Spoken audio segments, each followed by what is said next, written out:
Shalom! Estamos aqui quase que encerrando esse ciclo de palavras sobre redenção e eu deixei justamente para esse dia, para esse último dia, falar especificamente sobre a prata, que é um símbolo da redenção. Nesse ano, nós estamos completando 25 anos como igreja e tradicionalmente essa data é reconhecida como as bodas de prata, não é? Uma celebração que é marcada por esse metal. E na Bíblia, a prata é um símbolo da redenção. Eu queria compartilhar com você um pouquinho a respeito disso. O primeiro aspecto é que existem duas palavras para redenção. Uma é a palavra Geulah, em hebraico, que fala de uma redenção coletiva, como a que o nosso Deus fez para o povo hebreu que estava escravo no Egito. Então, o nosso Deus os resgatou, os redimiu do Egito, levando-os para a terra prometida, e isso da mesma forma é uma alusão daquilo que Cristo fará com todos nós, nos tirando, não é, desse ciclo que leva à morte por causa do pecado, para a vida eterna, que Jesus nos conquista, não é, que Ele nos redime através da sua própria vida, para que possamos estar com o Pai.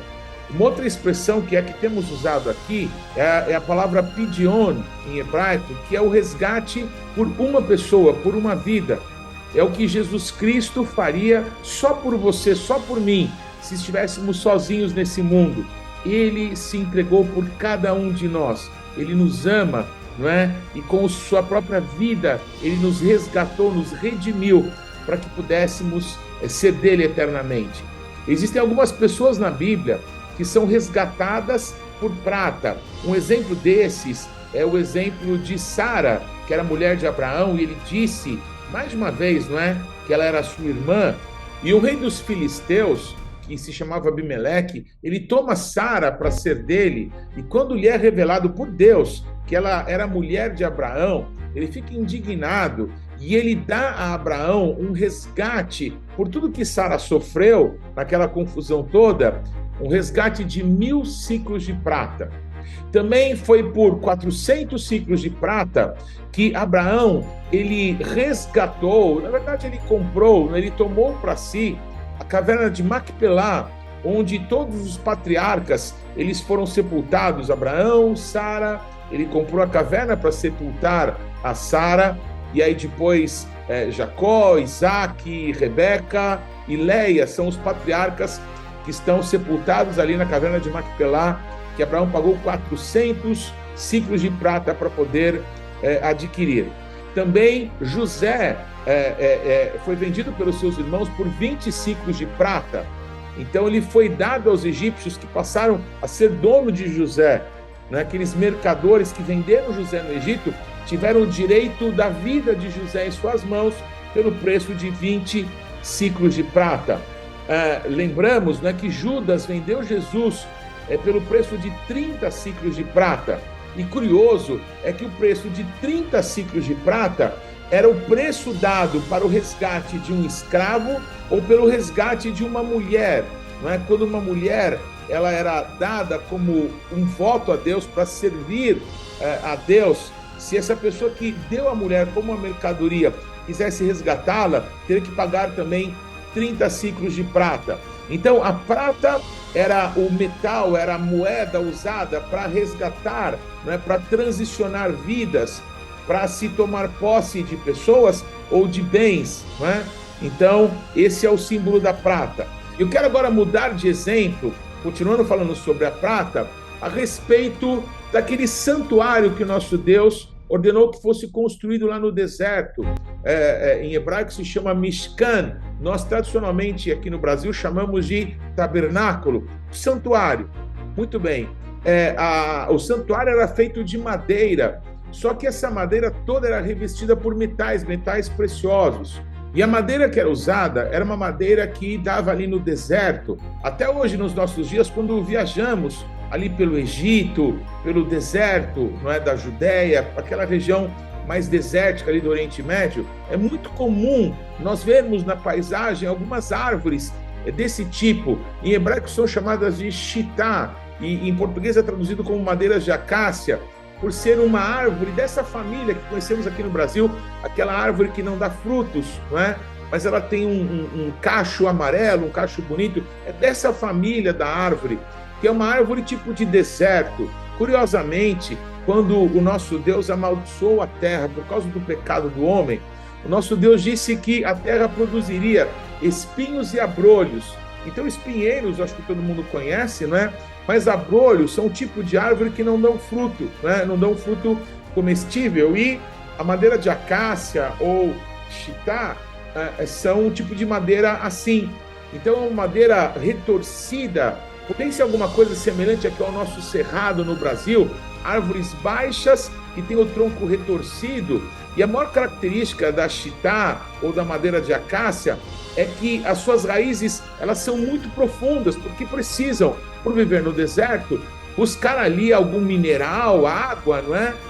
Dos lugares mais profundos da terra, dos mananciais mais profundos. Então, as raízes são muito profundas no deserto desse tipo de madeira. E foi desse tipo de árvore, e não dos ciprestes, né? Não do cedro do Líbano, que o nosso Deus ordenou que fosse feita as madeiras para a construção desse santuário, mas uma árvore do deserto. E aqui voltamos para a redenção. É muito lindo percebermos que lá no deserto, essas árvores estavam sobre, não é, as raízes profundas para buscar água, não é, das profundezas, mas lá no tabernáculo, essas tábuas, depois de trabalhadas, eram colocadas uma a uma encaixada na outra, e elas eram colocadas sobre bases de prata. É isso mesmo. Lá no santuário que o nosso Deus manda construir no deserto, as bases de todas as madeiras que faziam aquele local conhecido como Santo dos Santos, todas as madeiras eram de acácia, estavam de pé novamente, só que agora sobre bases de prata, bases de redenção. Do que isso nos fala? Que no passado, antes de conhecermos a Jesus Cristo, nós estávamos com as nossas raízes muito profundas no deserto dessa vida sem Deus, não é? No pecado, em vícios, em costumes familiares, em maldições hereditárias que nos faziam ser, né, o subproduto dessa terra amaldiçoada pelo nosso Deus, não é? Que não dava fruto, que não tinha esperança para quem passasse por nós. Mas o nosso Deus transformou a nossa história. Como disse João Batista, o machado está posto à raiz e nós tombamos para essa vida sem Deus, para essa vida sem nos importarmos com a vontade de Deus, presa no pecado, que nos sustentava do pecado, e nós fomos trabalhados pelo Senhor, de árvores e de galhos retorcidos. O Senhor nosso Deus fez tábuas lisas, e Ele nos deu condições de estarmos ligados, estarmos conectados uns aos outros, para que possamos ser uma edificação de uma casa espiritual ao nosso Deus. É isso que o nosso Senhor fala a respeito da sua igreja, que Ele não é a pedra principal da edificação dessa casa, e nós pedras vivas. Uma outra linguagem para essa edificação é o que aconteceu no deserto. Eram tábuas de madeira, de uma madeira difícil de trabalhar, mas que agora estavam revestidas do ouro, da glória de Deus. Mas estávamos em pé novamente, em bases de prata, porque a redenção é que nos deu uma nova estrutura de vida, para que pudéssemos estar juntos diante do Senhor nosso Deus. Um outro aspecto sobre a prata que eu não poderia deixar de falar é que nesse mesmo santuário em que nós escrevemos lá de Moisés no deserto, havia as roupas do sumo sacerdote e uma parte específica que aponta para Jesus. Tudo naquele santuário apontava para Jesus, mas na roupa do sumo sacerdote, ele usava como que um turbante, que ele era branco, não é, feito de linho. Isso lembra, não é, os cabelos de Jesus, descritos lá em Apocalipse, que eles eram brancos como a alva-lã, como a neve. É curioso, né, que a gente usa esse termo quando uma pessoa começa a envelhecer e os cabelos começam a embranquecer, a gente começa a dizer que essa pessoa está com os cabelos prateados. A minha barba, o meu cabelo aqui lembra um pouco disso. Estou chegando aí na época de ser um ancião, né, apontando para o ancião de dias, que é o nosso Senhor.